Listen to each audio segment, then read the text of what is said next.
Hello, everybody, and welcome again to the 2024 season recap. Now we're back in Qatar, and I missed racing so much. Like during the winter, I thought, okay, it's cool to have a break from it, but man, I was sitting on the couch watching the TV, and like the excitement I got was awesome. So, hello, Keelan. Thank you for joining me for our third season, I believe. And how are you? How did you enjoy this first race? Hello, ladies and gentlemen. We have been renewed for season 3, and it's good to be back on the Bad MotoGP podcast.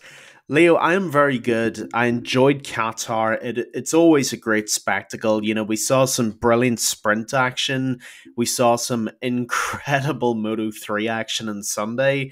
And just across all the classes, we got off to a flying start.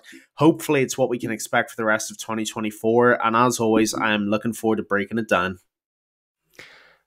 I don't say this often, but I think Moto 2 was more interesting than Moto 3.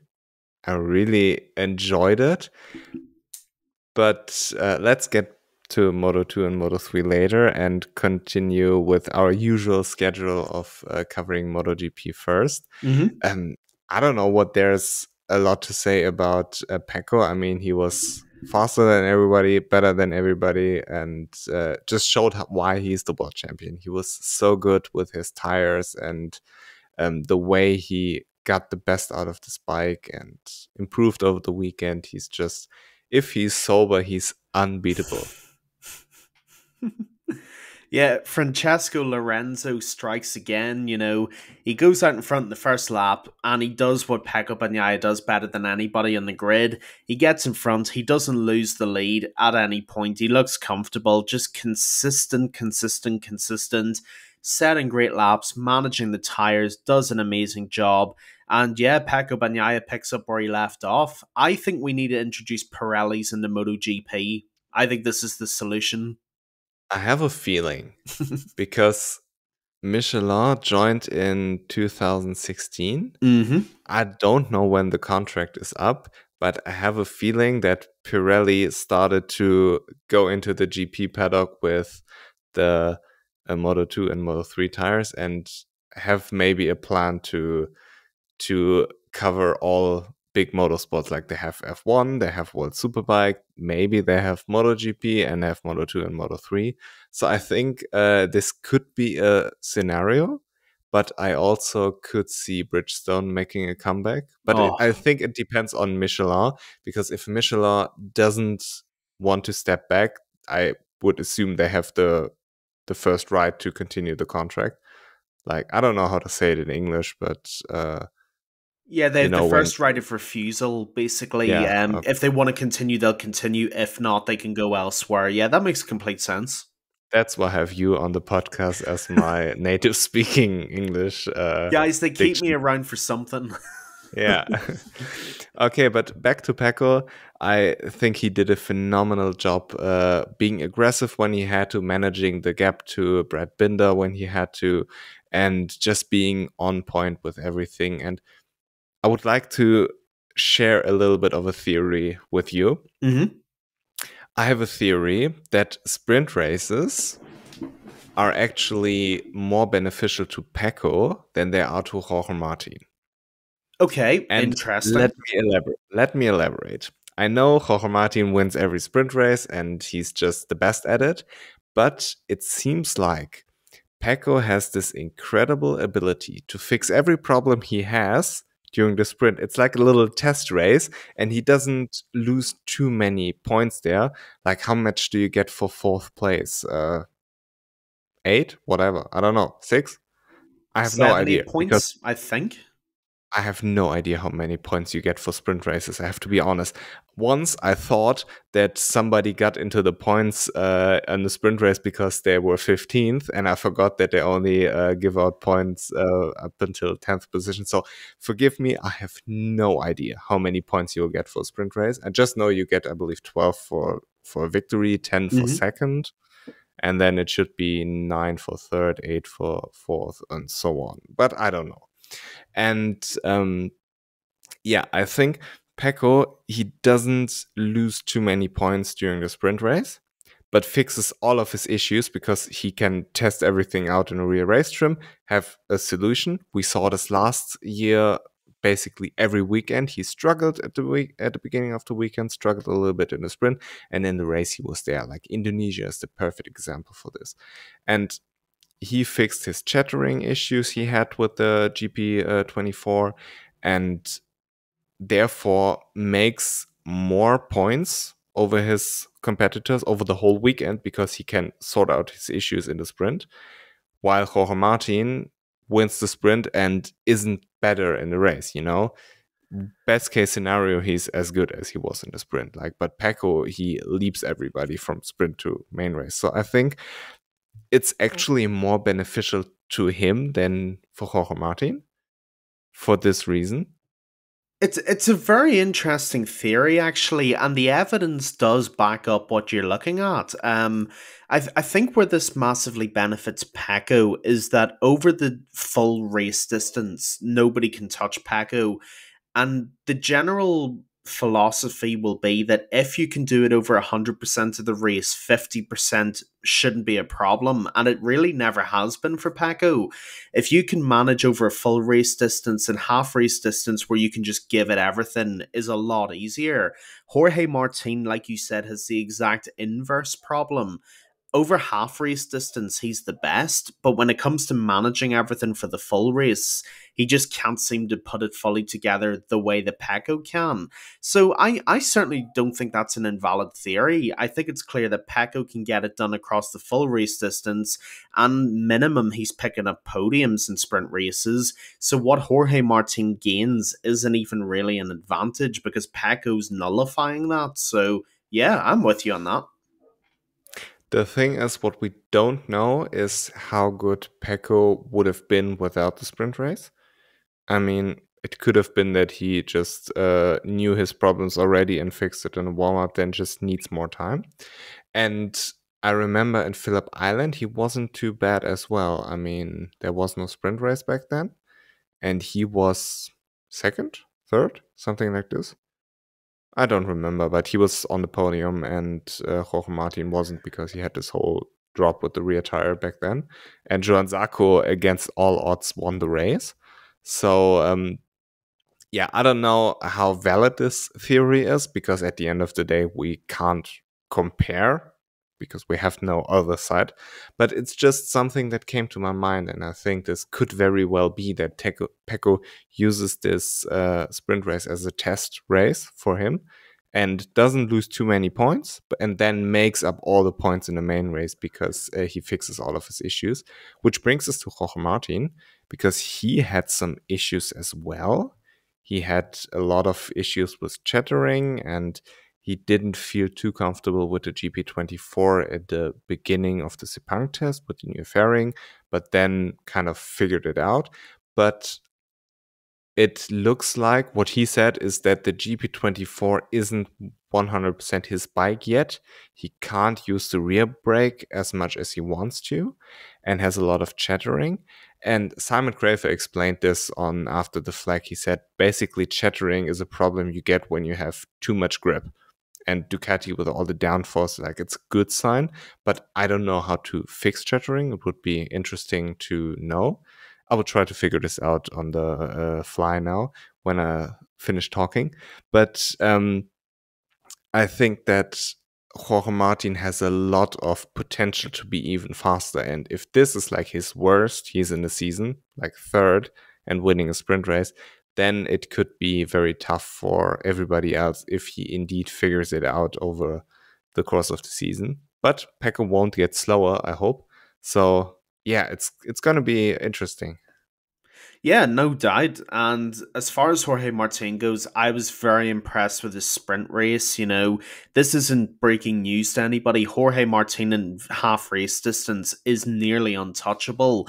He absolutely shot out of. Did you see his launch in both races? Absolutely Honestly, he was ridiculously so good launch. good. I mean, that Ducati launch device is something else because in the sprint race and especially the main race on Sunday, Jorge Martin launched off the line like a catapult. It was absolutely unbelievable. And we'll get on to them later, but this is something I wanted to mention for later on. KTM's launch device as well is chef's kiss, absolutely unbelievable. But Jorge Martin, absolutely brilliant, won the sprint race, got a podium in the main race. If he can continue that trend this year, he gives himself a much better chance of taking the fight to Pecco. It's just like, I think we said this last season, for Jorge Martin, the issue really has never been rideability. It's been consistency and getting finishes and getting high podium finishes. It's only one race, but if this trend can continue, Jorge Martin gives himself a very good opportunity. So you're saying Jorge Martin's like Bilal Muhammad and doesn't get enough finishes? Yes, that is basically the point that I'm making. And if Bilal Muhammad's watching this, you know it's true. Did you see Joshua versus Ngannou? Yeah, I watched the whole thing for as long as it lasted. Yeah, I only watched the highlights because I'm not paying for the pay-per-view, but it looked bad. Yeah, it's like not even you could make a meme out of it. Anthony Joshua is Pirelli, and Fermin Aldeguer is Ngannou. Leo, you got to do it now. You have to do this now. That is too brilliant of an idea. Yeah, as far as tomorrow. Apologies, ladies and gentlemen. Brief segue from your original scheduled programming. Anthony Joshua looked bloody brilliant. Absolutely brilliant. I think Francis Ngannou was a little too overconfident. Switching southpaw was the stupidest idea he could have implemented. And then Joshua saw the left hand coming, duck, boom. Absolutely flattened Ngannou, put him on his ass. And Ngannou's confidence was gone from then on, rushing into Joshua's attacks, trying to get the momentum back. And Anthony Joshua is far too good of a boxer to not see that coming, If you're going to fight Joshua, you have to be clever about it. If your plan is just to run into all of his attacks, he's going to clip you. And that's what he did. He dropped him a second time. The third drop was just absolutely vicious. And then, Anthony Joshua reigns supreme once again. Quick segment into boxing. I know you're into don't you have the MMA podcast still? Yes. In case anybody here happens to tell people about it. Yeah, so if anybody's interested in the MotoGP Combat Sports crossover, you can also catch me live on Fight Bananas most Tuesdays. Anytime there's something controversial going on, they keep me around for whatever reason. I am on there doing the thing, and if you're interested, you can also watch that too. Leo, we shall have to bring you on sometime. I'd love for them to hear your thoughts as well. So we should make that happen as well. We are bridging the great divide. Please. Okay, let's get back to MotoGP, because what I found interesting is Jorge Martin said that he preserved his tires too much and maybe should have been more aggressive towards the beginning of the race. That's not necessarily something you hear a lot from Jorge Martin, but I mean, I think at the moment we are a lot on overreaction Monday. Like, bad things aren't as bad as they seem, and good things probably aren't as good as they seem at the moment, because it's the first race. Everybody jumps into conclusion, but it usually will sort itself out over the season. But that doesn't mean we won't jump into conclusions, because it's the first race of the season. That's what's fun about it. And I think Jorge Martin, if this is his worst, if he can figure out the tire management thing and figure out the chattering and the rideability of the GP24, if this is his worst, then we're in for an interesting season. And I really, really think that Marc Marquez is also, like, at the moment, maybe not at his worst, because he had the test. I think Portimao will be difficult for him, but as soon as he starts being comfortable on the Ducati, I think it will be very, very interesting. Like when we come to the Circuit of the Americas, for example, I think it will be very, very interesting with him, because he impressed me a lot. Yeah. No, absolutely right. Marc Marquez across the whole weekend, really, I thought was very impressive. Just he looks like he is starting to really get to grips with that bike. Obviously, with being on that shitbox Honda for so long, it's going to take a lot of time to break the habit. He is going to have to learn to ride that bike slightly less He didn't aggressively. crash. Yeah, So one habit is broken already. Yeah, that's very true. But yeah, I think this weekend we saw that if you were to run last year's race at Qatar with this year's race at Qatar, and you ran the footage of Mark on a Honda and Mark on a Ducati side by side, you would see what I'm talking about a little easier. Mark's used to wringing every inch out of that Honda, and with the Ducati, he doesn't have to ride it as aggressively as he did on the old bike. With the Ducati, there is a lot more of it that's solid, that is there, and that's already fixed. And I think, like you just said, by the time we come around to Coda, for example, if he realizes that, hang on, most of the stuff I don't have to do, you will see Mark get better and better and better as the season goes on. And even at Qatar, what did he end up finishing in? Was it P4 or P5? In the sprint, he was 5th, and in the race, he was 4th. I mean, that's impressive on its own. The fact that he got a better finish across a longer distance, it might even show that the arms rehab, excuse me, it might show better that the arms rehabbing now. It might show that he's getting his full fitness back.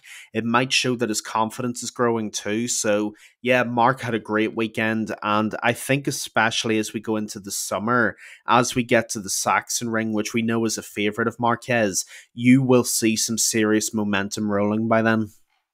Yes, and I definitely think that when you compare Marc to the other GP23s, like, he was basically on par with Jorge Martin. Let's put it this way. Mostly, yeah.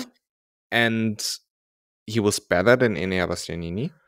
Yes, and he was. Comparing with the other GP23s, they were basically nowhere compared to Marc. Like, Alex was okay, but I would think that Alex Marquez theoretically should be better than Marc in his first race, because Alex has more experience within the team, has experience on the Ducati, and therefore the transition should be easier to the GP23 for him than for Marc.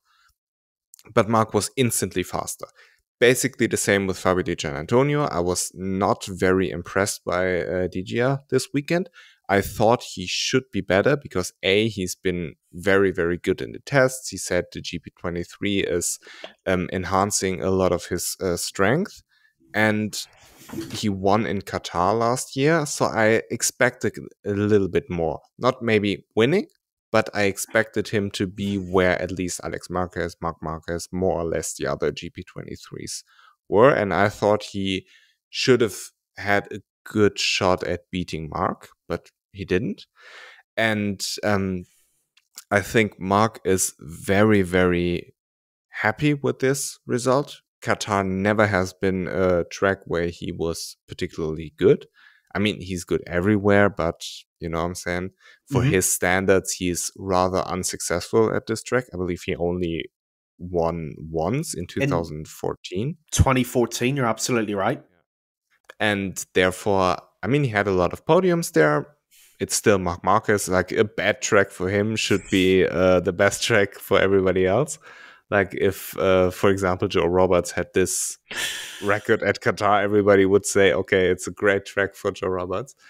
And I think that Marc should be very satisfied with it, better than every other GP23, on par with Jorge Martin. And it's going to be interesting to see how this develops over the season, because, as we said earlier, Pecco and Jorge Martin should be faster over the course of the season with the GP24. The GP24 should be faster in itself than the GP23 is. And Marc should be more comfortable on the bike. So let's see how those developments compare to each other. Could be that Marc's development is higher because, like, the GP23 at the beginning of the season has all the data and everything, and he can maybe overtake them. And over the course of the season, the GP24 should be better. But it also could be that Marc's development more or less plateaus at one point because he found the limit of the bike, and the other bikes, like the GP24s, are still developing. I'm very interested to see if Ducati will give him error updates, because he didn't get the GP23 from the end of last season. He got the GP23 from the beginning of last season. You can see this from those wings at the forks. And I'm excited to see how Ducati will manage this. Could be that they say, fuck you, I don't want you to win the championship because I want Pecco to win and I will give him the best bike and you won't get shit. But it also could be that they give him updates like they did with Enea Bastianini in 22. So I'm excited to see how this development will take place, but I expect Marc to be a lot faster over the course of the season when he settles into the Ducati. But I also expect Jorge Martin and Pecco to be a lot faster than they were today if they figure out the problems with the GP24. Well, what's interesting about this whole debate is that this is what we were talking about almost exclusively towards the end of last season. You know, even if Marc Marquez does plateau, and that's a very good word you used, even if he does plateau, say, halfway through this season, Marc Marquez is still such a high-level rider that his plateauing should still be a massive threat to Martin and Bagnaia, especially now that he's Of on a course. bike that not only he can ride, but he can ride very, very well. And this is going to be a very, very interesting theme the longer we go into this season, because we're going to go to tracks that favour Marc, like a Saxon Ring or a Coda. We're going to go to tracks that favour someone like Jorge Martin, and we're going to go to tracks that favour people like Pecco Bagnaia, like a Misano or a Mugello, for example, you know, long flowing tracks where they can really get the most out of that bike. So I'm really fascinated to see where this ends up and where this goes, because you have Marc, like you said, and it's a good point to mention to people in case you weren't aware. Marc has the bike from the beginning of last year, not the end. And that is a pretty noticeable difference because they did a lot of aero work on the bike towards the end of last year. Can Marc make up that difference? That's what I'm curious to see. And if he can, which I think he will, then boy oh boy, do we have one hell of a three-way title race potentially on our hands. Yeah. To everybody who didn't listen to the preseason episode we did, my concern with Marc was that the GP24 appears to be, let's say, 0.2 of a second faster per lap than the GP23 is. And this over a race distance is on 20 laps, 4 seconds. This is a lot. And I don't know if he's able to consistently bridge that gap. I think he will be able to on occasions. Let's say Qatar, let's say Germany, you know, those tracks that really suit him. But I think on other tracks, this difference could very well be a factor of Pecco or Jorge Martin winning the title and Marc winning the title. And therefore, I'm very excited to see how this plays out. But this is like one of my concerns when people talk about Marc winning the title. Yeah, but the one thing I'm curious about is, and you've already mentioned this, will Marc get the aero updates? That's what I'm curious to see, because that will tell us a lot about where Ducati's head's at. And I actually think I have my own theory about this. I think by the time we get to the summer break, if Marc Marquez is, say, P4, P5 in the championship and he's within touching distance of Pecco, I don't think you'll see him get those aero updates because he'll be too much of a threat to Pecco in the title race. I think if Marc hangs back enough just within the top 10, you might see him get those aero updates. But I think Marc at his peak on a good bike, he might just be too much of a threat to let him have those aero updates. So you think it's a political decision from Ducati to do everything they can to make Pecco the title favorite? Let's put Jorge Martin because he has the same bike, rather than a year-old bike winning the title. Partially, yeah, I kind of do. And the thing you have to consider is, yes, the GP24 is 0.2 of a lap or 0.2 of a second faster every lap. That is true. But what you have to remember, we don't know. Or theoretically, yes, that's an important point to mention. But what you must remember with this 2023 bike is that all the development's been done in it. They have all the telemetry and the info for every track. They have the developments done, the aero updates done. They have all the kinks worked out on that bike. And for the first time in years, Marc Marquez is going on to a fully developed bike that he doesn't have to really work on. So he's really getting a very good situation out of this. He's going on to a bike that he can just get on, ride, and really not have to worry about anything else. Plus, he has the potential of developed aero going on to that bike. And I just wonder, is Mark enough of an X factor that he makes the difference with that aero? Yeah, I think he is. We will fuck around and we will find out. Exactly. And Marc Marquez will fuck around and find out. And I do think I'm not accusing Ducati of anything. I want to be very clear about this. But I do think that with an Italian rider being an Italian champion on an Italian bike, it does look a lot better than a Gresini Spanish rider whose surname happens to be Marquez winning the title. Connect the dots and come to your own conclusion. I was very disappointed with Enea Bastianini. Yeah. I thought this was his race to win because A, he started from the front row. Mm-hmm. B, it was always coming down to tire management. Mm-hmm. And he is notorious for being good with the rear tire. And to be beaten by Marquez on his first race on a Ducati, on a year-old Ducati, is a bad look. I mean, if he was in front of him and he was beaten by Jorge Martin and by Pecco, that's okay, that's one thing.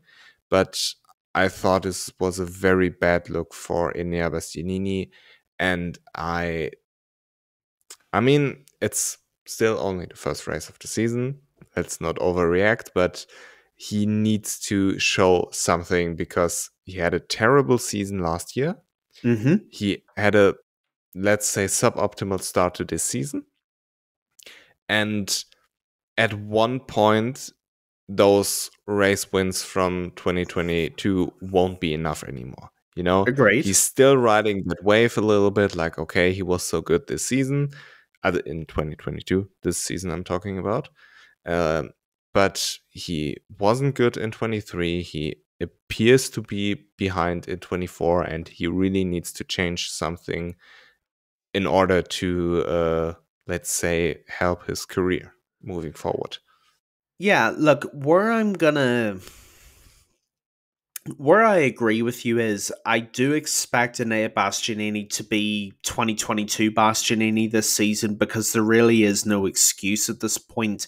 It's a bit like Franco Morbidelli, you know, it's been 4 years. For him, it's been 4 years. For Bastianini, it's been 2.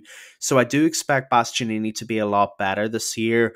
Where I'm going to disagree with you on this is I'm going to cut Bastianini a bit of a break for Qatar because it's his first full healthy race back, really, for the season. So I'm willing to forgive that. I'm willing to understand that, look, you're coming back, you're only fully healthy for the season. I do get that, and I do appreciate that.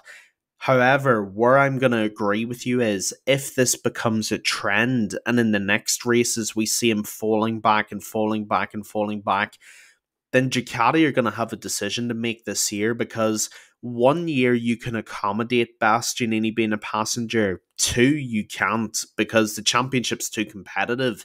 And Pecco basically led the title charge, or not the title charge, but the constructors' charge nearly on his own for the factory team. So he's going to have to produce something this year, and it's going to have to be highlight reel worthy, or Ducati will look elsewhere because we know they have options. We know they're always looking, and we always know that they're looking to upgrade and have the best in that seat. So I'll give Bastianini some slack for this weekend, but that ice is unfortunately wearing very thin at this point. I would agree with you if he wasn't beaten by Marc Marquez, but he was 1.5 seconds behind somebody who had his first race on a year-old bike, and I mean, Mark has his injury history himself. I don't know how much it still affects him today. But to me, Enea Bastianini looked bad. And I think he will recover at some point, but he needs to be consistent because at the end of the day, Jorge Martin is consistent. Maybe not as consistent as Pecco, but Jorge Martin is there every race. Yeah, very true. And for Bastianini to be worth it to Ducati, the title race has to be between the factory riders. It can't be between Bagnaia and well, we call them satellite, but it can't be between Bagnaia and Martin. Bastianini has to include himself in the equation this year, or I do think Ducati will shop him and look elsewhere. I do agree on that.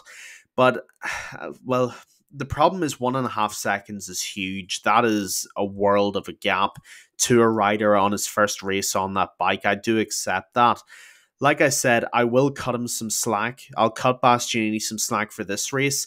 But in these next few races, I do need to see something from him, I agree, or we get into the territory of where does he go and who replaces him. That will become a real discussion if this continues. By the way, I asked our tech expert, Jack Gorst, and he said chattering can be a very weird thing where at one point you fix it immediately because it's no issue at all. And on the other hand, it could be a problem which isn't fixable, seemingly. So it's a weird one, and let's see how Ducati will move forward with this. You mentioned Frankie. I think with Frankie, you should give him a couple months to regain his fitness. From my understanding, he wasn't able to train anything after his crash in Portimao. He wasn't able to run. He wasn't able to ride his bicycle. He wasn't able to ride a motorcycle. So I think you should give him a couple of months to regain his full fitness. And then you can maybe judge him. But to judge him on this first race where he has no off season, I think it's a little bit harsh. But I think that Marco Bezzecchi was very concerning, and I haven't found any explanation. Maybe you have. Yeah, I gotta be honest. That's a very good point. I haven't seen anything on Marco Bezzecchi. I don't know what the hell happened there. He looked like he fell off a cliff, to be honest, in terms of form. And look, maybe it's just because it's first race back. Maybe he's working out some kinks with the bike. I don't know. But I have to admit, the fact he was so far down was pretty unbelievable. And I do think for a lot of riders this year, what's going to hurt a lot of riders like Enea Bastianini and like Marco Bezzecchi, they are going to be judged against Marc Marquez now because he's on the same bike as them. So if they're behind him and far behind him, they are going to be much more cruelly criticized and punished for it because Marc Marquez should be where Marco Bezzecchi is. You know, those two should be inversed. But the fact that Marquez is, P4, P5, and Bezzecchi's falling down the hill, that's not a good look. And I have to agree. I was actually looking on when the race was on the TV, I was actually looking for him to see where he was. And I don't think I saw a single shot of him during the race. That's a problem. I mean, I remember he had some problems with the GP23. I think he had some problems with the front. But I don't know if I had the impression that they said something, they fixed it for the Qatar test. But we will see how he develops over the course of the season. But what he's doing at the moment isn't acceptable, and he shouldn't be there. Like, what was he, P14 or something?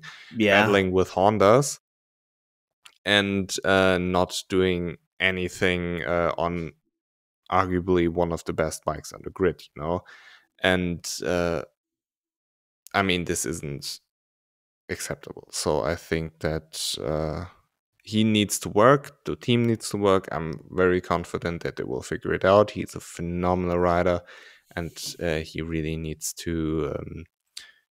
He really needs to figure this front thing out because if he wants to be a factory rider, you kind of need to have a good result. Yeah, exactly. And look, if Bezeki has ambitions of being alongside Bagnaia, P14 just isn't going to cut it. And that's brutal and that's harsh, but it's the reality of what we're facing at the moment. And look, I'm not going to stick the boot into Bezeki. It's the first race of the year. People are working things out. I get that.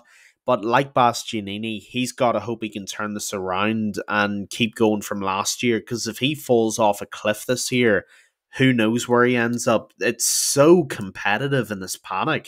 You know, it's we'll get onto this much later in another class with another rider. But one day you could be nailed on for the factory seat, and the next you could be out in the wilderness. That's just the reality of MotoGP these days. Yeah. What did you make out of Brad Binder and KTM? Exceptionally impressed with Brad Binder. Not with Jack Miller. To be honest, again, it's the first race. I'm gonna hold fire on people, but Jack was just nowhere. I think he was last actually in the race. That's not a good look, unfortunately. But Brad was just absolutely brilliant. He really was. And I actually heard something on the TNT broadcast that was very interesting. They reported that Brad said that the brakes on the new bike are phenomenal. And that's a huge help for Brad Binder because he's a late breaker. And if they've got brakes that are even better than last year, that's a huge help for Brad because he can carry more corner speed. He can brake late, get in and get out of the corner. That's a huge help. The other thing that I was impressed by with KTM, I mentioned it that. Can I please interrupt you? Yes? Regarding the brakes of the KTM, did you see how Jorge Martin overtook Brad Binder on the outside while braking? I mean, that speaks. What you said about the KTM might be true, but Jorge Martin is still better on the brakes. Yeah, oh yeah, look, absolutely. Jorge Martinez, to use your famous phrase, Jorge Martinez a motherfucker on the brakes, and that doesn't change regardless of how good the brakes are. Jorge Martin will outbrake anybody into a corner, and that's what makes him so damn good. But what I will say with the KTM is that they have done so much good stuff to that bike. You know, there's been rumors of this carbon frame that's coming, I think. That's No, they impressive. already run it. Or yes, sorry, you're right. Of course, they already run it, but we've heard about the updates going into it. You know, the brakes are good, and that launch system on that KTM is. I would venture to say it's as good as the Ducati's launch system. I don't know what they've done or how they've developed it, but that launch device off the start line is just absolutely stupidly good. I watched the start of the sprint race and the main race, and that KTM shot through a crowd of Ducatis. Nobody does that to Ducati. The thing with KTM, and I may be sounding like a broken record, I'll believe it when I see it. It's We fair. have so many races where KTM looked amazing, and you thought, "Oh my god, it's gonna be KTM season." And then after a couple of races, they're nowhere. I mean, last season they had a very, very impressive start with the KTM's. Even it's not even. Especially Jack Miller had a very, very good start where everybody thought, including me, that from the Ducati to the KTM, it would take some time and stuff.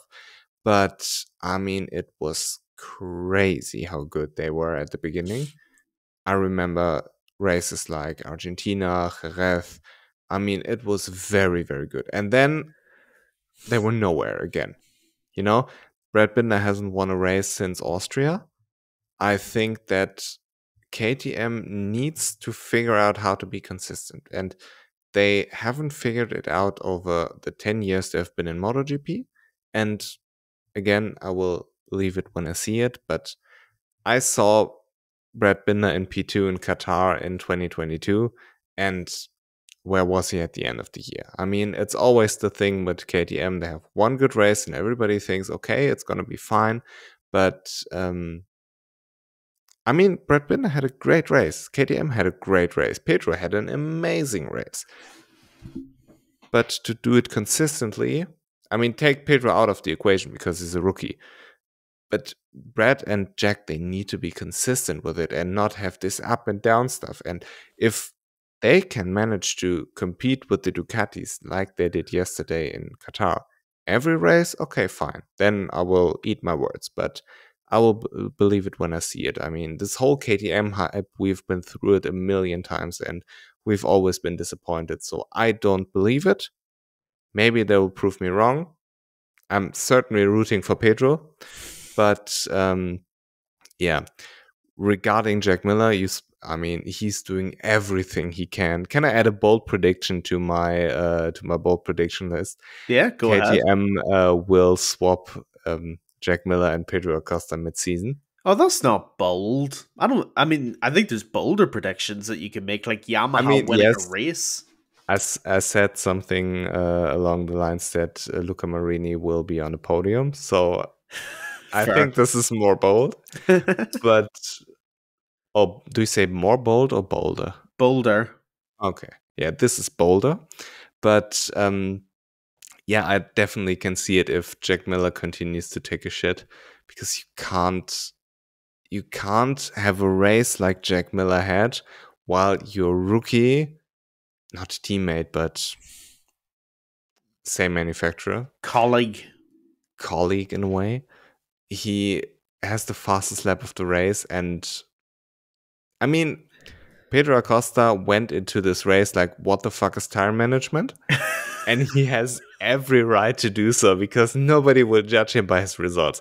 He could have saved the tire for the whole race, have a boring race and finish in P9, or he could fuck around with the greats of the sport and overtake Marc Marquez, be an absolute legend, and finish P9. I mean, what the fuck are we talking about? Of course he doesn't know how to manage tires, because it's his first race. And why even bother trying when you can have an epic battle with Marc Marquez? I mean, what are we talking about? And I think the thing that is missing with Brad Binder, while he gets second place, is I think Pedro has this extra step when he somewhere along the line will figure everything out. Maybe not this season, maybe next season. I think Pedro should win a race this season, and hopefully he will be the youngest rider to ever win a race. It would be epic. But if he figures it out how to be consistently good, maybe next season, maybe even it takes 3 years, which I doubt, because Pedro is such a great rider. And if he figures this out, it's good night for everybody else when KTM gives him the bike that he needs to compete with the Ducatis. Because I think Pedro has this extra step, and he has this not recklessness, but he doesn't care. He doesn't care if it's Marc Marquez in front of him. He said, fuck it, I will overtake you. You motherfucker, I will overtake you. And he isn't scared of anybody, and it's just such a joy to watch him race. I mean, what was his quote? Like, it was like losing your virginity. At first you think it's going great, and then you make a mess out of it. I mean, how cool can a human being be? And he's 19. He's 19. His brain isn't even fully developed.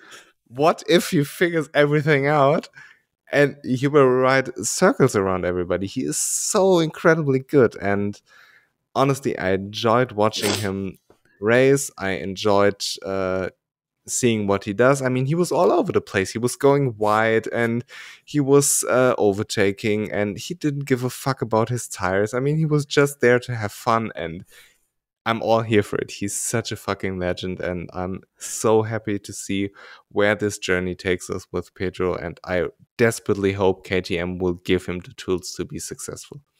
Leo, I freaking love this kid already. I love him so much. You know, he's in the top 5.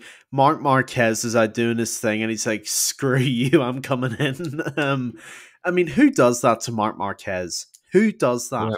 Pedro Acosta does that. Somebody put out a quote yesterday. I can't remember who it is, but if I find out, I'll give them the credit for it. Somebody said they see traits of Valentino in Pedro, and I see what they mean. Vale personality, also, Leo. Yeah. He had this.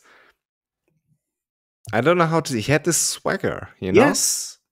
This like, okay, because Pedro never was dangerous on track. No. He never put anybody in danger, but he did everything more or less right. You know, he had his little mistakes, he had this tire management issue, but who cares? You know, he never put anybody in danger. He learned a lot, and why bother fighting for P10 with good tire management when you can fight Marc Marquez and right behind somebody like Jorge Martin and just learn from stuff like this, you know? Leo, I've got the next meme for you. Please. Do you remember, have you ever seen the first Fast and Furious movie? Yes, but years ago. Yeah. Do you remember when they have the first drag race and Brian O'Connor says to Dominic Toretto, dude, I almost had you. And then Yeah. he says, you never even had your car. That is Pedro Acosta. He comes in, just doing his thing with it. He just shows up half cocked, does what he wants, and leaves. And I love that so much about him. He forgot there was 9 laps left. Who cares? He had a good time. And honestly, it doesn't come down to the result, but I think riding with Marquez, with Martin, with Bastianini, with Alex Marquez, I think he learned so much more than So much. if he preserved his tires and wouldn't overtake those guys, because this is so valuable. Sometimes you have to invest and maybe take a result which isn't as good at it as it could be with good tire management, but to reap the rewards later on. He will learn so much from this, and he will only get better. That's the scary thing. I mean, yes, technically he was only, what was he, 9th? And he It's one lost a of lot at the end of the race. He did a lot of mistakes going wide and stuff, but if this is again his worst he will ever be, then everybody is in serious danger, you know?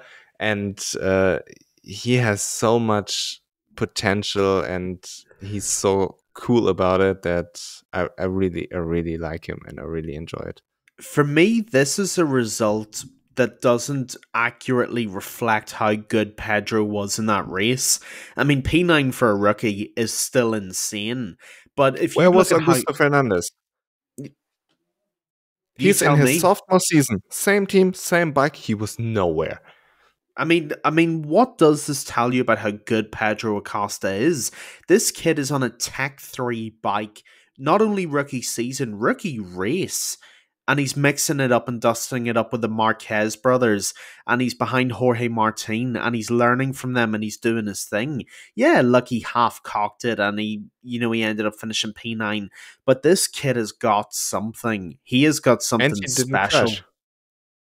Sorry? And he didn't crash. And he didn't crash. And Very important. yeah, exactly. He stayed on the bike. Like, Leo, how many times have we said in order to finish first, you have to finish first? And Pedro in order to understands learn this. something, you have to ride the bike, you know? It's not even about Exactly. winning for him at the moment. I actually think you made a great point there.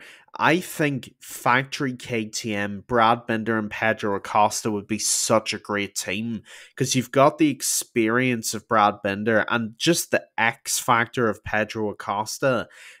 You know what? I don't think your bold prediction is that bold. I think that will happen, if not sooner than later. My girlfriend has a very bold prediction. Oh, I want to hear this. What's Geisa K- cooking? KTM will end the contract with Brad Binder prematurely. Pedro will move up to the factory, and a certain Marc Marquez has a contract for 1 season as a Red Bull athlete. What if KTM puts Marc Marquez and Pedro Acosta into the factory team next season? Holy shit, that would be fireworks. But they won't do it. We have seen crazier stuff. We absolutely have, but the problem with that is as nuts as that would be, Brad Binder I think is too important to that team. He's getting Who's good better? results. Who's better? Leo, I'm not Marcus, arguing with who's the better Marcus rider. or Brett? Who's more important to the KTM setup? Brad Binder's developed that bike. He knows that bike inside and out. Yes, it would be fun and it would But he be can't sick. win on it. He can't win on it. But there's no guarantee Mark will. But the upside of Mark on this bike is a world championship. The downside is, okay, we will have Dennis Öncü on it at some point. I feel like we already have seen the upside of Brad Binder on a KTM, which is like P2. He's like the Aaron Canet of Moto2. And Of MotoGP. and that used to be Johan Zarco. Yeah. Oh boy, it would be a hell of a lot of fun to see it. I'm not arguing that, but it would have to be longer than 1 year to be worth it, is the only thing. And I don't know if Mark would go longer than 1 year. If he did 2 or 3 on the years, KTM? Yeah, with KTM. I mean, he could have very well get a 2-year contract with KTM at least. If he got that, like, if he gets longer than 1 year, then yeah. But if it's only 1 year, then I can't see it. The Red Bull thing is also very interesting. True. Mark is basically managed by Red Bull. Like, the dude who manages him is like a Red Bull company man as far as I'm concerned. But please correct me if I'm wrong. But we are getting into the silly season stuff already. Let's talk about Aprilia. Let's talk about Aprilia bottling the start once again. I don't know what they're doing there. They have a very, very good bike. Aleix is extremely happy. But the thing can't overtake and it can't start. Or in other, like vice versa. It can't start and then it can't overtake. It's like a better version of the Yamaha. Fabio should feel wonderful on this bike. That's true, and we will get on to that. The thing is with that Aprilia, like you said, it's such a great bike.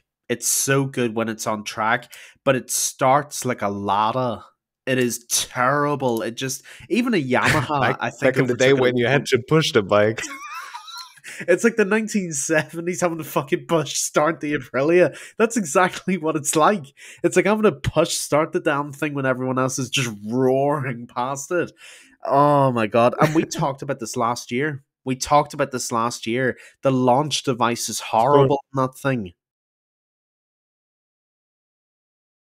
I mean, if Aleix could have been in a position where he was in the sprint, he should have at least been on the podium and maybe even competed with Pecco. But then again, you would have to overtake Pecco, which is difficult in itself, but more difficult if you're on Aprilia.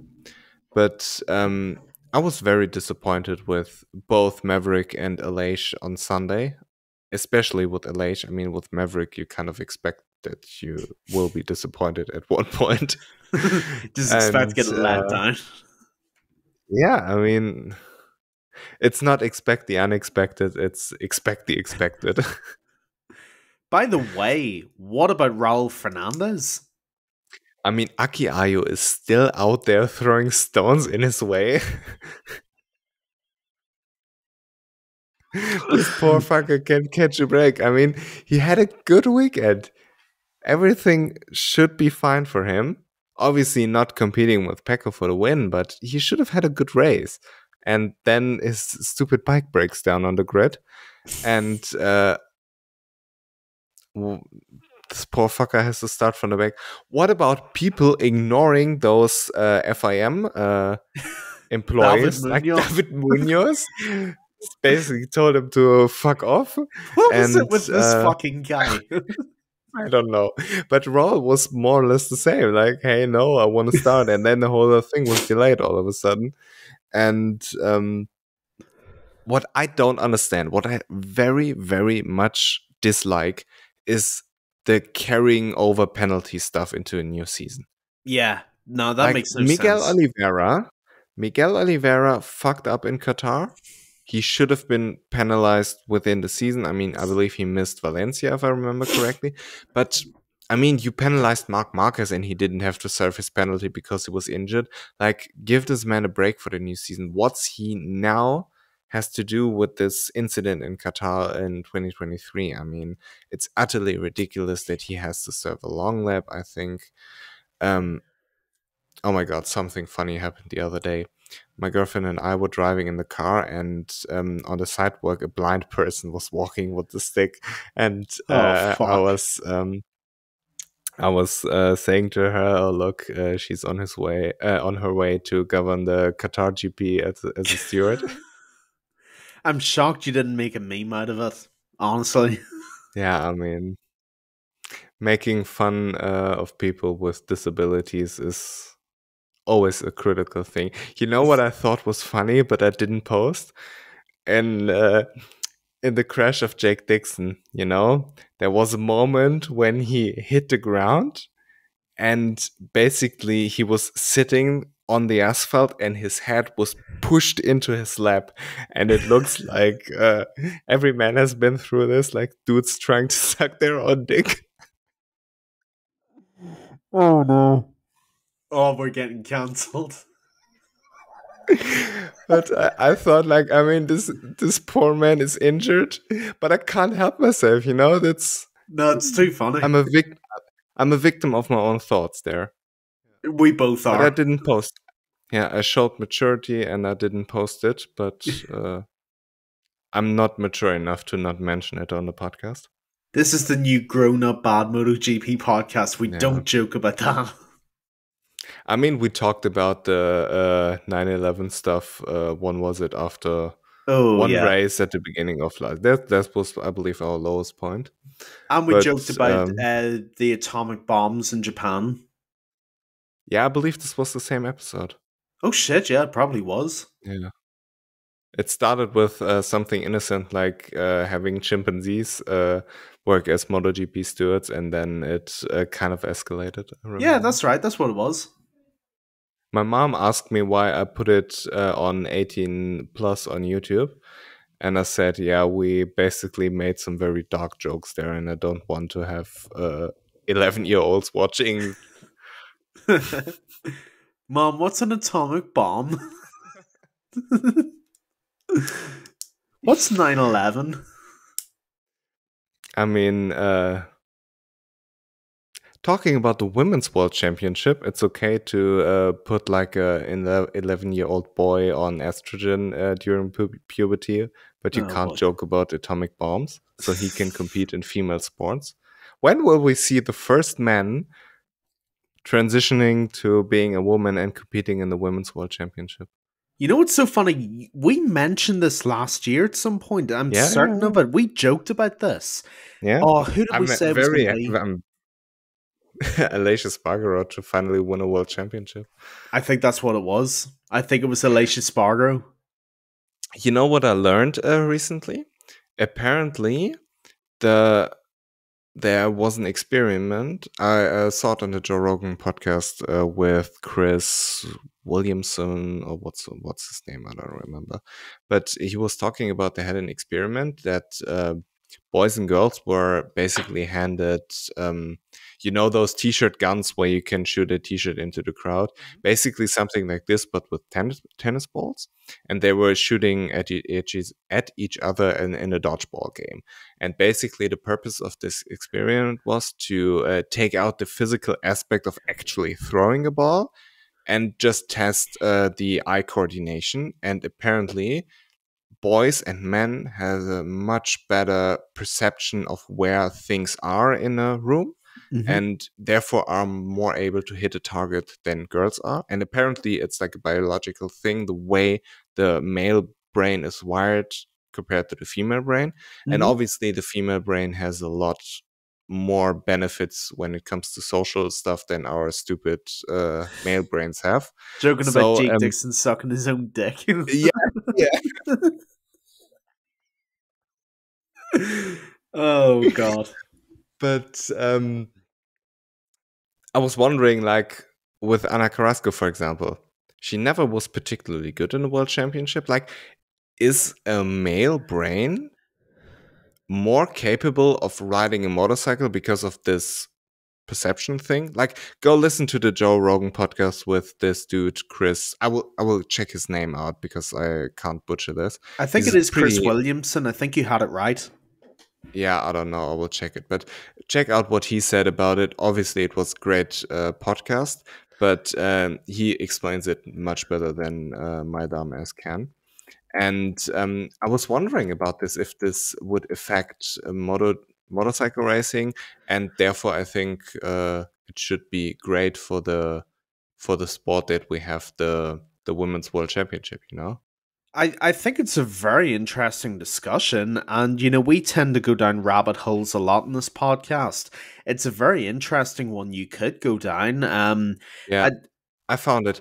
It's episode 2104 with Chris Williamson. yeah, that was who it was Go then. check this one out. It was a good one. Yeah, Stop it listening to sounded this good. podcast and start listening to Joe Rogan because he obviously doesn't have enough listeners. You're going to be the next guest on the Joe Rogan Experience. Now the viewer count plummets after 1 hour because I told people to fuck off. Yeah. Let's go back to MotoGP. Honda and Yamaha took a shit. I don't know what else to say. I mean, they don't Yamaha especially, it looks like they don't develop the bike at all. They're further away from the top guys than they've ever been. Honda at least tried to do something, and it looks like Joan Zarco had a very good race. Joan Mir had a good race. Every Honda rider finished. That's an absolute win for the team.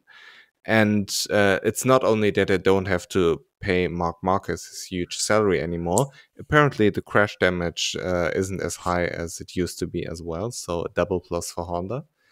And I think Honda made some progress. And as I mentioned on the episode with Jimmy, the preseason episode, I think Honda will get better over time because of the testing, the concessions and stuff. So again, this should be Honda's worst weekend, and they should get better along the way, especially if they develop the engine and have a lot of those tests. And it looked like Luca Marini had some kind of a technical issue, but nobody knows what is except him. Mm-hmm. Because he was like 20 seconds behind Taka Nakagami. I mean, honestly, Luca Marini might not be 100% comfortable on a Honda yet, but he's not 20 seconds slower than Taka Nakagami. Something was up there. Yeah, completely agree. And as far as the Japanese manufacturers go, Honda should definitely be given a lot of slack because they're starting with a brand new bike, basically. They've had to tear up everything from last season and start again. So, as I'm not saying this is where their ambition should be, but I expect them to be in the lower positions because they're basically running around developing this bike as they go, taking rider input, shaping and developing that bike as they go from race to race to race. So for Honda, I can understand why they're struggling a little bit and why it's going to take a lot of time. Yamaha, on the other hand, they just haven't listened to anything Fabio said from last season. The thing is, what Fabio always said was we need more power. They got more power, but they don't bring it to the asphalt because of the stupid rear grip. What was even Valentino was saying back in the day. So I don't necessarily know if Fabio is the best rider to listen to when it comes to developing a bike. Possibly, maybe you are right. That's the point I was going to mention. Funny enough, they have brought more power, and in certain speed traps, the Yamaha's one of the fastest bike going through those speed traps in Qatar, I think it was. But the problem is they just, ever since Valentino in 2016, 2017, they haven't addressed this rear grip issue at all. They just can't put the power down. This rear tire, rear grip issue is killing them and they don't know how to fix it. So I don't see where Yamaha go from here because they've had last season, they had the season before, and now they have this season and they just have not addressed that rear grip whatsoever. I mean, if they'd have taken out all the electronics, started again, and were doing that, I could understand that. But it just doesn't look like they've even tried to address this rear grip thing at all. It's all well and good having more power, but more power is no good if you can't put it down on the track. And right now, they just can't. Okay, let's talk about Moto 2 because it was absolutely outrageous. Like, what the fuck was this? I mean, nobody saw it coming. It was crazy. It was all over the place. I mean, they had basically no testing in Portimao because it rained all the time. They had testing in in Jerez. And the free practice session in Moto2 was wet, so they couldn't practice in the race conditions because all the other practice sessions were a lot earlier. Mm-hmm. And it led to one of the most chaotic races I've ever seen. It seemed like there was no tire management at all, and I have a theory on that. So basically, the Dunlop tires, you could go with them at full speed for the entirety of the race because they were so hard and they could last such a long time. They weren't particularly fast. I mean, we saw a lot of fast laps, especially in Moto3, but the Dunlop tires were very consistent. And oftentimes you would see the fastest lap on the race on the last lap. And therefore, I think nobody was quite used to managing the tire. And in addition to that, nobody had enough time to test the new tires.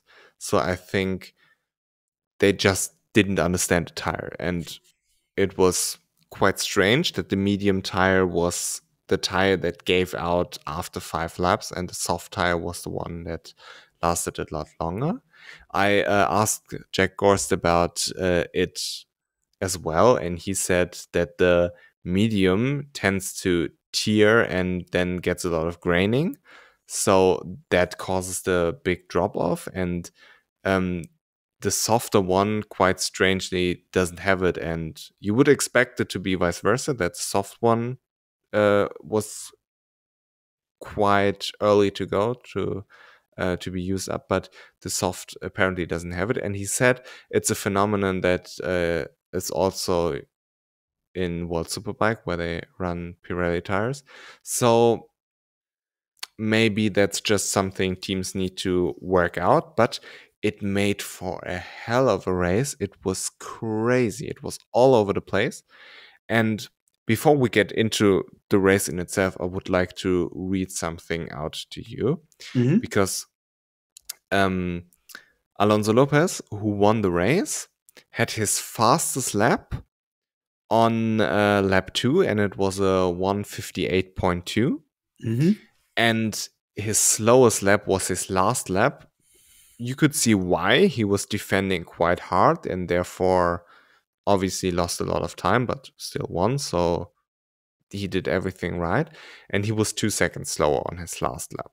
So 2 seconds behind between his fastest and his slowest lap. With the slowest lap obviously being because of the defending. And Tony Arbolino was quite as basically as fast as Alonso Lopez with a 1:58.3 in his second lap, but his worst lap was a 2 minute, 2 seconds and 6/10, so basically 4 seconds slower than his fastest lap. Crazy. That's ridiculous. When did you ever see somebody going slower in the last lap of the race than in the first lap of the race where you had the start? You know, you have to wrap your heads around it. In lap 15, Tony Arbolino was 2 seconds slower than in the first lap where he had to accelerate from 0. How crazy. I don't think I've ever seen a phenomenon like this. That is just absolutely unbelievable. You know, you expect people to get slower as the race goes on. That's not a shock. But the gap?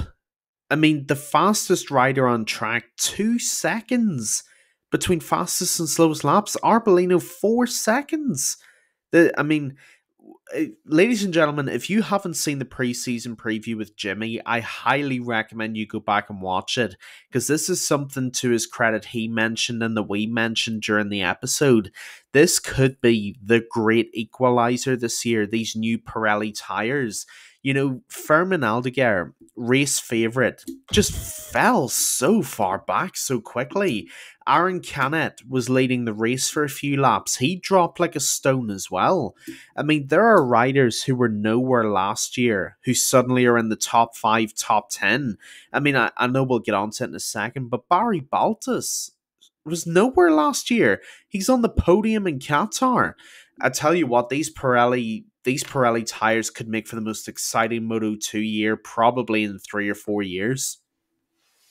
Honestly, we expected that it would make racing more interesting, but I don't think anybody expected this level of chaos. Oh, not to this degree.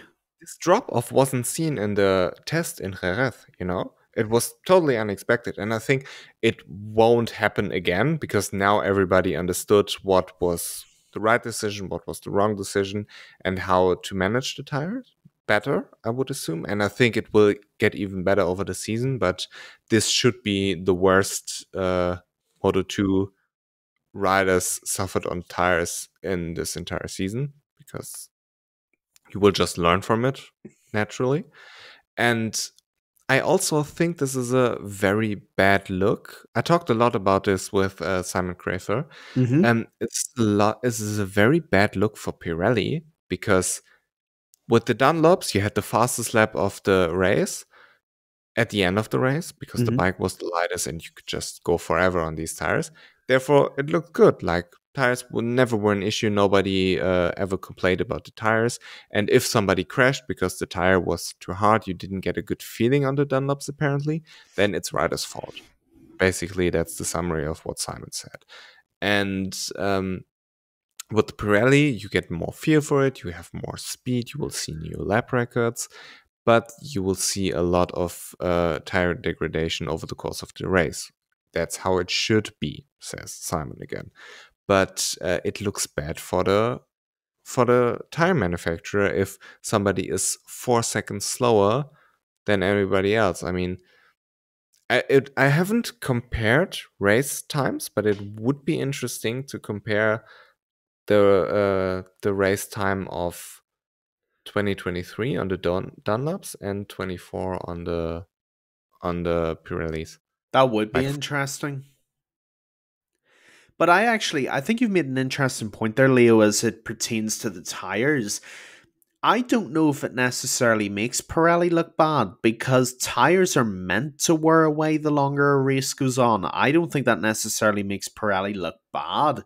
I actually think if you see lap records being broken and you see fast-paced racing, you could argue, I'm not saying I am, but you could argue that in some ways makes Pirelli look better because we saw this last year in Moto2 with the Dunlop tires. It was kind of the same, whoever qualified in the front row most times would finish in the front row. We would see riders setting fast laps every single lap. And we want exciting racing, and we want talent to be the decider, not the equipment.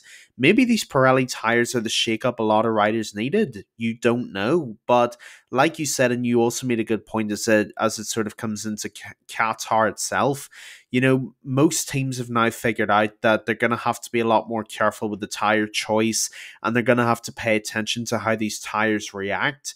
But if this becomes a common theme throughout the season, we could have a really, really exciting Moto2 season. Do you know what's crazy? I just looked it up. Fermin Aldeguer on the Dunlops was roughly 15 seconds faster than Alonso Lopez was on the Pirellis. Jesus. And if Alonso Lopez had the same race pace he had last year, he would have been 13th. And if Darren Binder had the same race pace he had last year, yesterday, he would have competed for the podium.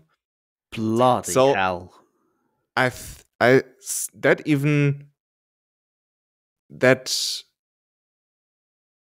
How do you say that proves my point, I guess.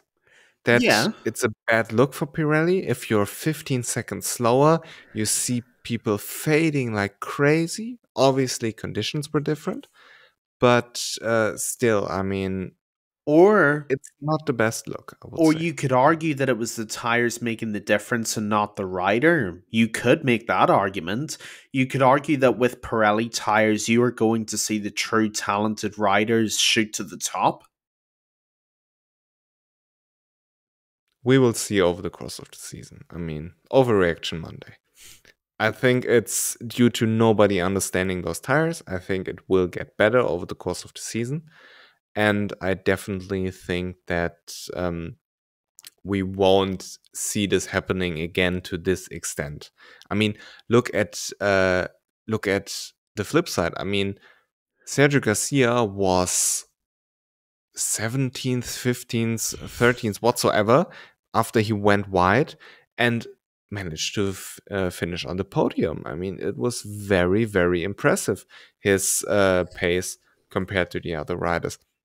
Somebody like Marcos Ramirez, he was nowhere. I mean, he was out of the points at some point, and he managed to come back into sixth. And then you did you see the photo of Manu Gonzalez's front tire? It wasn't Yes, only I the rear did. tire. The right side of this front tire was absolutely cooked. And if you have those pictures in the internet, I don't know if Pirelli isn't a little bit pissed off about those stuff, you know? Yeah, maybe, but the one thing I will say about Pirelli and Maddie Patterson actually noticed this is more credit to her than an original point by me. Pirelli were brilliant all weekend with communicating on social media clearly about the tires and about the choices and sort of the compounds that go into them. I don't know if you saw this or not, but they were very, very good at communicating with people about the different tire choices and what effect they'd have and all that kind of stuff. So I really enjoyed that bit by Pirelli, but I think as the season goes on, you will probably see them develop Grand Prix tires slightly differently. I mean, like, this was a one-off. This was the beginning of the season. If it becomes a continuous issue that front tires are just getting chewed up, you might see them step in and do something differently then. But I don't mind Moto 2 being shaken up, to be honest. I like the fact that we're having different people on the podium and so on. You know, last year we saw, like you said, with the Dunlop tires, basically the same riders dominating all most of the races. Maybe this is a very good X factor for this class. Maybe we're about to get Moto 3 and Moto 2, which would be insane.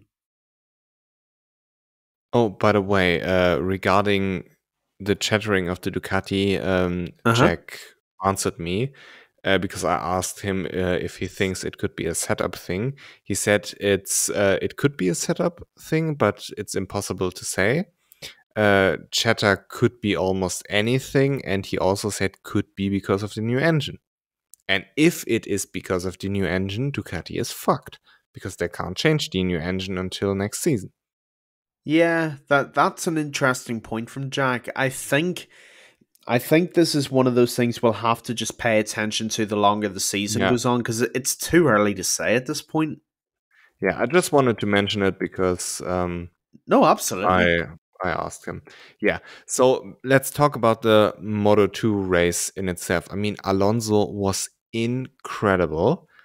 He did everything right, and I think Alonso Lopez is such a talented rider who sometimes is too aggressive, a little bit reckless, but I think he had it perfectly under control yesterday. It was very, very good. He was aggressive when he needed to. He defended very aggressively, but not to a point where it got dangerous. I was Mm-hmm. very, very impressed by him. And I think it was super important for him to show everybody that he's still there. Because remember, in 22, you had his amazing season and everybody was raving about him. And then the MotoGP world kind of forgot about him because all of a sudden Fairman was the big deal. And now he reminded everybody how good he actually is. He managed the tire perfectly. He had a pretty consistent pace. And if you take out his last lap, he was under 2 minutes in every lap, and managed the race almost to perfection, I would say. Mm-hmm. Baltus was incredibly strong, but he defended so good against Baltus. totally deserved. I mean, he was just better, and I think Barry Baltus lacked this little bit of maybe experience in fighting for a win. Because I would assume that somebody like Pedro, for example, who is a little bit more seasoned in those situations, could have been more aggressive in the last lap and at least try something. But I don't know. The Bosco seem to be very, very fast on the straight. And I mean, you don't know how much tire he had left. I mean, Baltus with he. And therefore, I think he can be very proud of his performance. Alonso was just a better man. And I'm all here for Barry Baltus being on the podium. I mean, if this can be a regular thing, I'm very, very happy. Oh yeah, completely agree. And look, as far as Alonso Lopez goes, very, very impressive performance, very mature, very developed. If this had been Alonso Lopez last year, he probably would have just overdone it and binned it, but he didn't. He did it very well. He managed the situation very, very well indeed. And like you said, he defended aggressively, but not to the point of overdoing it. He managed it aggressively, but not to the point of crashing. He did a very, very good job protecting the racing line, shutting it off when he needed to, and just keeping Barry Baltus at arm's length for as long as he needed to. He did a great, great job, and Alonso Lopez deserves all the credit for this. He's always been talented. We've never questioned that. We questioned whether he could put it together, and on Sunday he did. He did put it together. He showed what he can be, and he showed the potential that is there. As far as Barry Baltus goes, very pleasant surprise indeed. Baltus is one of the most talented young kids in Moto2. He's been there for a few years now, doing his thing, and to see him on a podium is absolutely fantastic. And I actually mentioned this before we came on to record. He did it on the eve of the 21st anniversary of his namesake, Barry Sheene. Obviously, one of the legends of Grand Prix motorcycle racing. Rest in peace to Barry Sheene. So, all credit to Barry Baltus. Great performance. Could he have been more aggressive? Maybe. Maybe he could have. But Alonso defended so well. You know, I don't think it's a mark against Barry Baltus that he finished second. I think it's a great podium, and all credit to both guys. Hindsight is always 2020, and he could have crashed. I mean, he finished in P2, amazing. It's always difficult to say, okay, he could have, should have, would have, but he can be very proud of himself, and I'm very happy to see him there. And this should be in no way any criticism of him. Oh, of course. I didn't expect Garcia and Ogura to be this good on the Boscoscuro. Yeah. And it makes me wonder, again, Overreaction Monday, if Boscoscuro could be able to compete with Kalex over the course of the season, like in the Constructors' Championship. They have now 4 of the best riders on the grid. I think it's tough to name 4 riders who are more talented than Sergio Garcia, or let's say better, because, for example, somebody like Izan is super talented, but he doesn't do jack shit with it. And they have Ayogura, Sergio Garcia, Fermin Aldeguer, Alonso Lopez, incredible riders. Everybody should be jealous who doesn't have those riders on their team.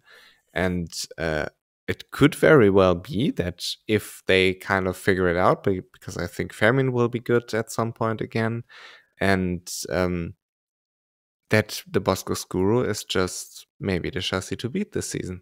Would be very interesting.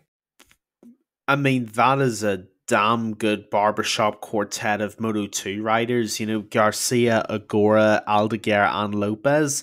That's a really strong lineup. That's a lineup that goes up against any rider lineup in that class, no doubt.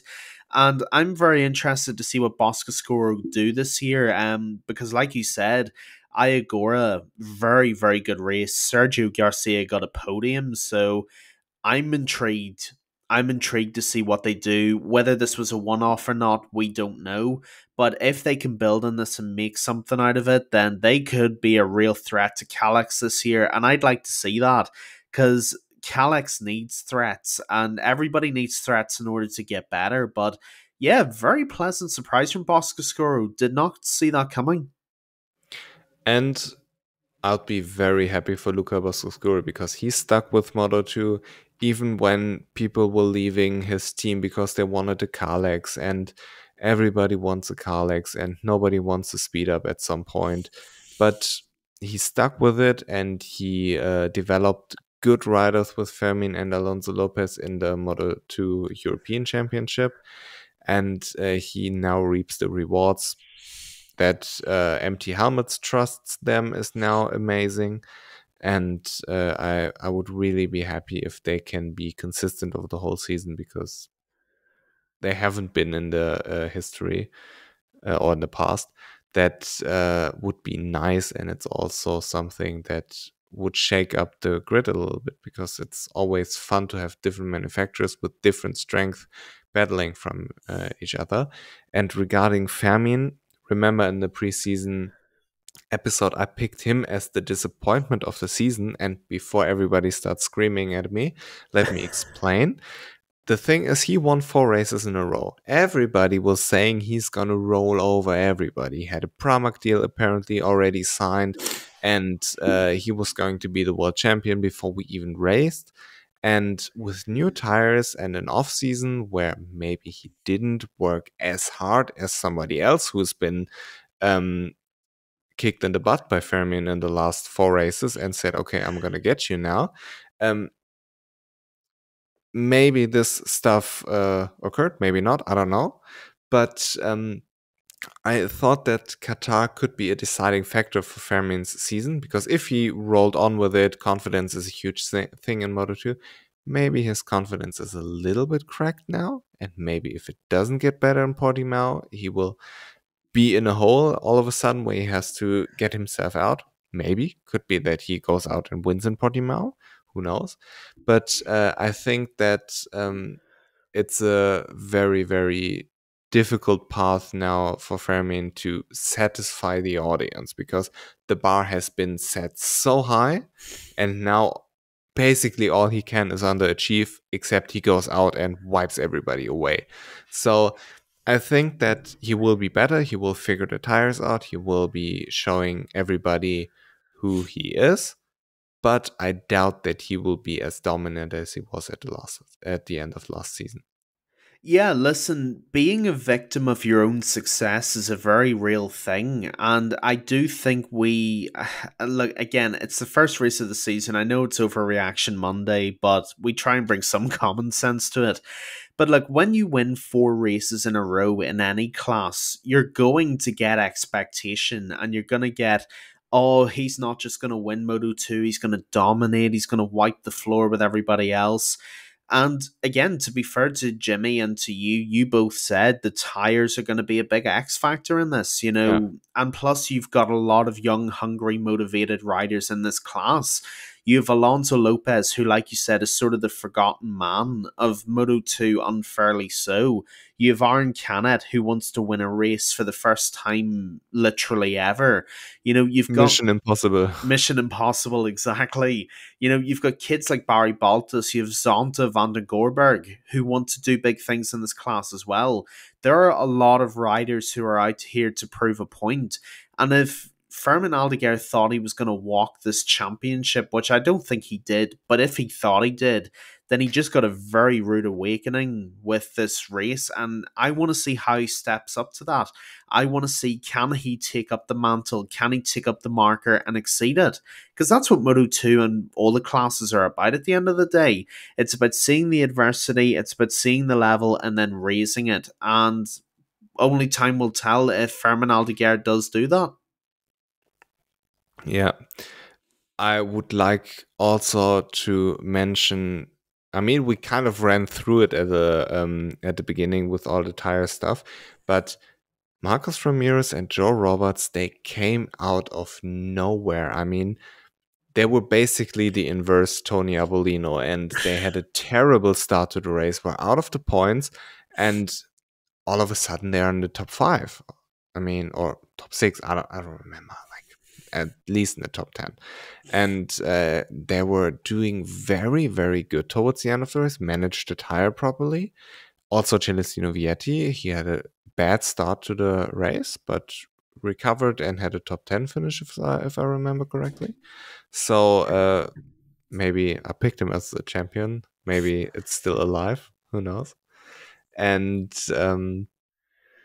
yeah, it's crazy how these races develop when you all of a sudden throw new tires in. I mean, you can be 15th in one lap and then all of a sudden be in the top 5 all at the end of the race, and vice versa. You could lead a race and everybody thinks you're going to blow everybody away, and you finish 10th. I mean, yeah, but we knew that Aaron Canet won't win. I mean, everybody who really believed he would win has some serious mental illness, I believe.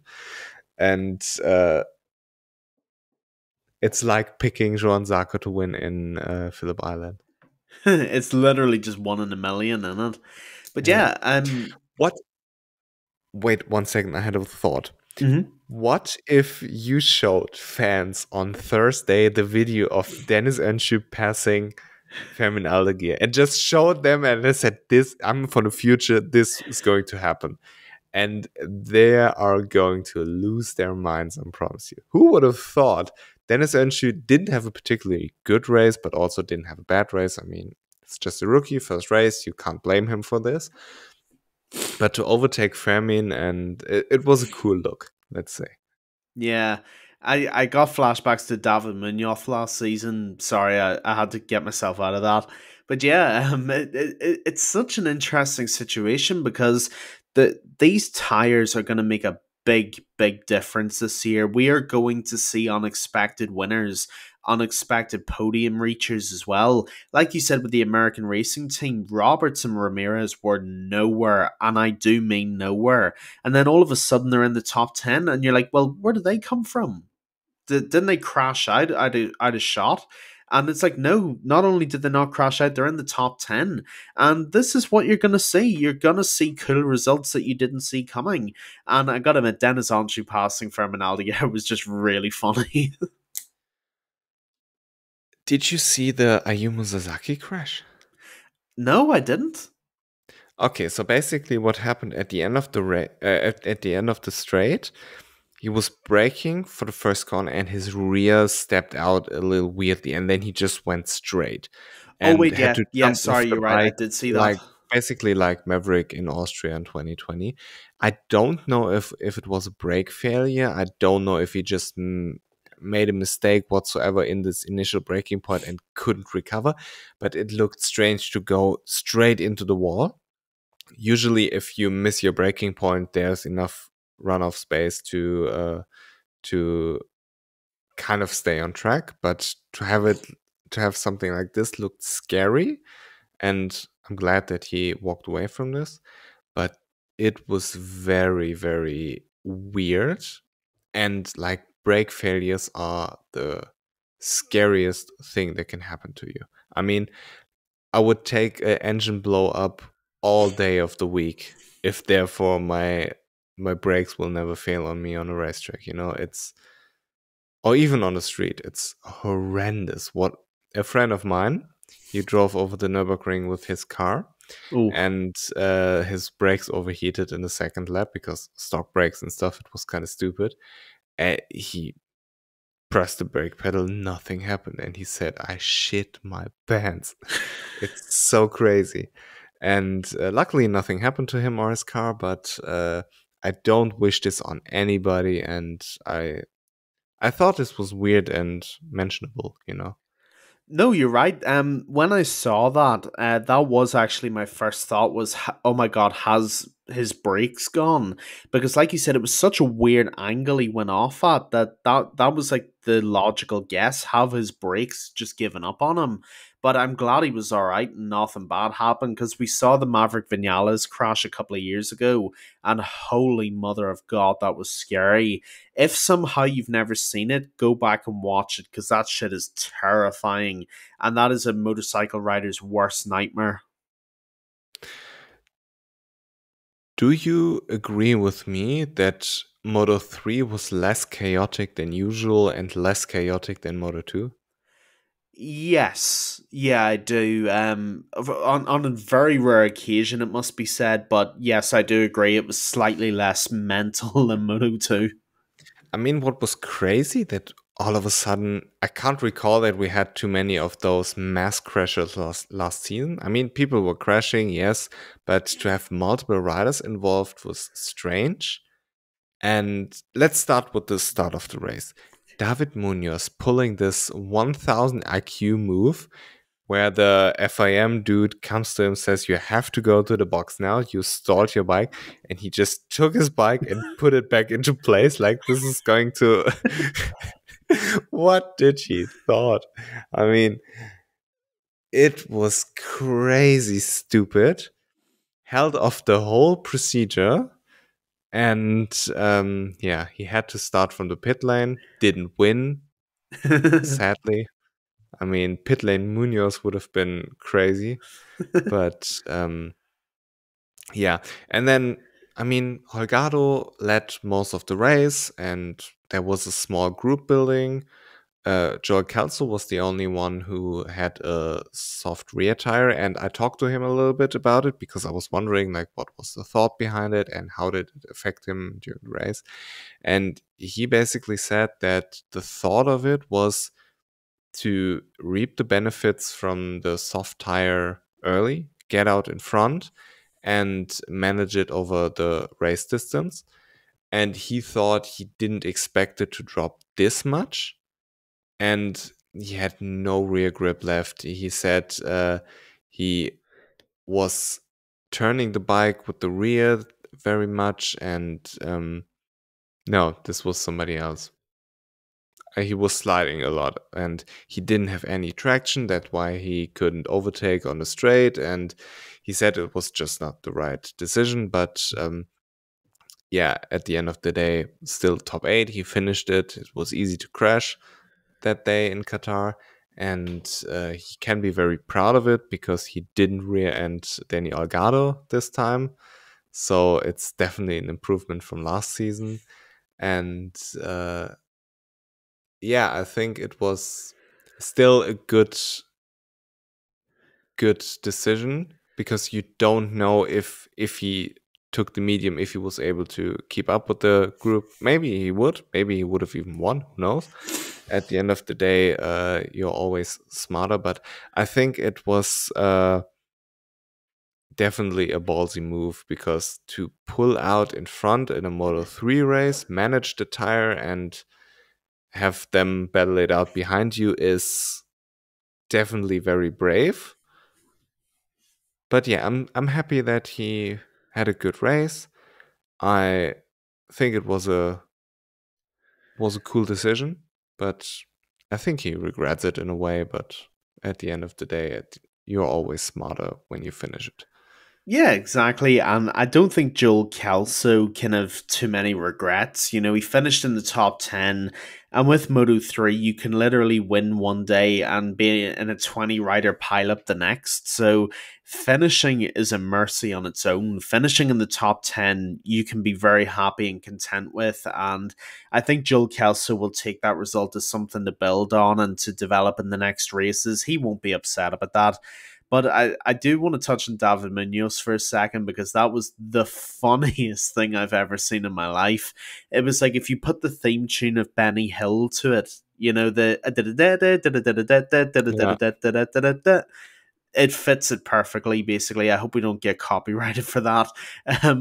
If you put that music to that, that sums up that whole thing perfectly. And the funniest bit of it is the FIM guys going to him, running off track, and then coming back on again to get him into the pits.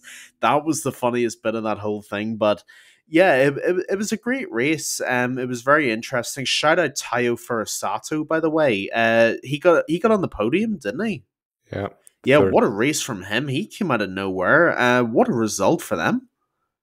Yeah, definitely. And also Ivan Otola. I mean, he was collected by Jose Antonio Rueda, who Mhm. also had a great race until he crashed. And then came back to be in ninth. And first I thought, hey, what the fuck's going on? I mean, I thought this was a mistake by Dorna. By the way, talking about Dorna, going back to the Moto2 race, did you see this graphic where Manu was leading and he had the smiling picture and Alonso Lopez was second and he had the normal face expression? And then when he overtook Manu all of a sudden lost his smile and Alonso had this. It was hilarious. Whoever made this at Dorna, massive thanks, because it was super funny watching it, realizing it live, and you deserve a raise. Whoever did it, you deserve a big bonus for this. Dorna be Um, trolling. yeah, I mean, it was crazy funny. Like those little things, like those Easter eggs. You know, if you play a video game and you find something where you thought, okay, somebody had a nice idea here. Yeah. But where was I? With Ivan Otola, I know, and he made it back through the pack after crashing into P9. And I thought this was a mistake. I thought he had some transponder issue or whatsoever, because no way in hell do you recover from a crash like this. But Ivan Otola, he is like almost as legendary as his Austin race last season. But it Yeah. was very, very good. Teru Furusato, very good. And I mean, what a motherfucker is David Alonso. Oh. He I is mean, he's the game. title favorite for a reason. This Yeah, is but why. he is game on, you know? If there's a last lap and you have David Alonso behind you, you know you're in trouble. And he has this thing where he's pretty he flies under the radar during the race. And then when it's time to position yourself, he's there. And he always positions himself in the right way. He won a lot of races last season, and now he's the title favorite for a reason. I Very, actually want to very give impressive. credit. I know we don't give them enough credit sometimes. I want to give credit to Neil Hodgson on the TNT broadcast because he predicted David Alonso would win. When at one point, I think it was halfway through the race, he said something like, "David Alonso's down there in P8, so he's gonna win," and he called it, and he was absolutely spot on. So, G of the week, Neil Hodgson, because he accidentally got it right, and well done. Yeah. And I have to be honest, there were a lot of unexpected riders being in the top group. Agreed. It was weird that Adrian Fernandez was there, because Yes. Adrian never was a good rider until the end of the last season, where he replaced Tatsuki Suzuki. But it seemed like he was making a step. Riccardo Rossi on this CIP machine. You never see those machines being fast. And also Vincente Perez. A lot of unlucky riders like Ivan Otola, Vincente Perez getting collected in those Oh, he crashes. was But so unlucky, and he was having did such a you good race. did you see the crash Yamanaka had, where Yeah. Ooh. the exit of I don't know which turn, but he actually bumped into the wall at the inside of the track, and I was thinking, dude, if this was a MotoGP rider, he would have been a sandwich now. Yeah. I That mean, that was gnarly. it was not fast when he bumped into the wall, but unacceptable if there's a wall this close, because bikes can go off in weird angles, you know. Remember the Marco Simoncelli incident where he cut back into the track, you know? And if you have something like this and there's a wall, it's usually doesn't end very well. And I thought, even though nothing happened to him and everything was fine, I thought this was not a particularly good look for the track in Qatar, to have a wall there where a rider potentially could go in. It wasn't necessarily. Yeah, no, it's a good point for sure. And To be honest, I'm just glad nothing worse happened to Yamanaka, because he could have been painted onto that wall, which thank God he wasn't. But it's a good point to mention, and I'm glad he lives to fight another day in this crazy, crazy class. Also, I had a feeling Mm-hmm. that there was less slipstream during the Moto 3 race I than noticed that, in yeah. previous years. Danny Algado was leading pretty consistently, and nobody really overtook him. You didn't see those 5, 6 riders going past each other and Yeah. then trying to fit into the first corner and somehow make it work. And that was weird. And if I was wondering if the Pirellis had something to do with it. Hmm. I was actually going to ask whether because you usually have a theory on most of these things. I was going to ask if you had a theory on it, because I noticed this and I was expecting like this flock of motorized seagulls to come up behind Danny Elgato, and they didn't. And I couldn't work it. I couldn't work out why either. It was very, very weird. Yeah, You might have to ask Jack 100%. Gorst and see if he has an answer. Yeah. Um, I will ask Kelso. Good idea. Ask Joel Kelso, see if he has an answer for us. Because the thing is, except from Joel, who was also on the soft rear tire as the only rider, you didn't see a lot of tire drop off, like in performance. I didn't compare the lap times. Maybe I can do this right now. Mm-hmm. But I I thought that Pirelli was very, very different on how they impacted the Moto 2 race, because they made it a lot more chaotic, and the Moto 3 race seemed to be a lot less chaotic. And I remember Jimmy actually pointing this one out, that being faster could calm Moto 3 down a little bit. Yeah, that's true. He did mention that. Maybe that's what we're seeing.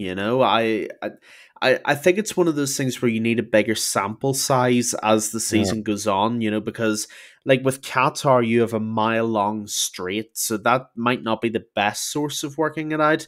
But I think as the season goes on, we'll get a much better idea of what's causing that, or even if it was just a one off. But yeah.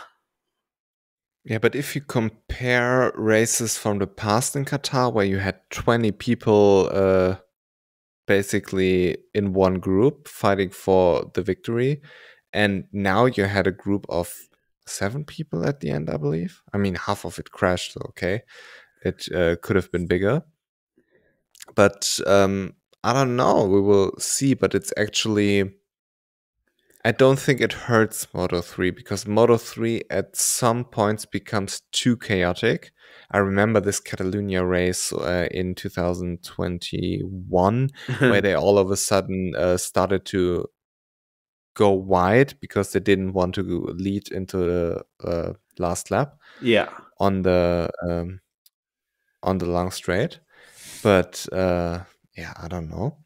I'm comparing the lap times at the moment, and David Alonso had his fastest lap in lap 2, 2 minute 3 and 3/10, and his slowest lap was in lap 15, basically 3 seconds slower.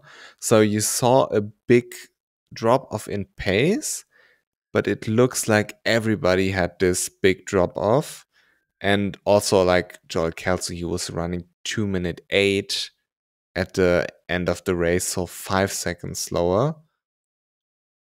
Crazy, but I had a feeling that it wasn't all over the place like it was in Moto 2 with the Pirelli tires. So I'm Yeah, it's excited to see how it plays out over the season. If everybody understands the tires a little bit more, and let's see how it plays out.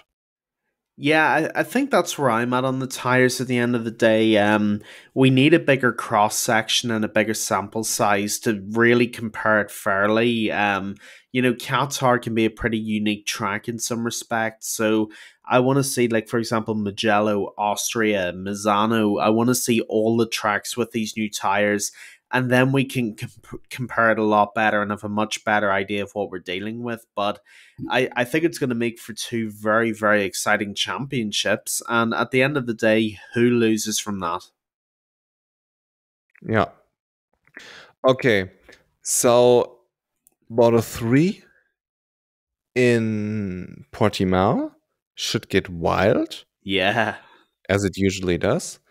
And I'm very excited to see if we get like a bigger picture and sort these things out a little bit better. I'm excited to see it. I believe it's 2 weeks, right? Then we will see each other again. Yes, I think it is 2 weeks. Okay, yeah. But whatever, we will cover it. If it's 1 week, if it's 3 weeks, I have no clue. But we will cover it. And I'm very happy you joined me. I'm very excited for this new season. I think there's a lot of uncertainty, a lot of very, very interesting things about to happen, a lot of funny things. So thanks for joining me again, Keelan. Thanks everybody for watching, listening, whatever the fuck you're doing. And I appreciate it. So see you after Portimao. Goodbye. Goodbye, everyone.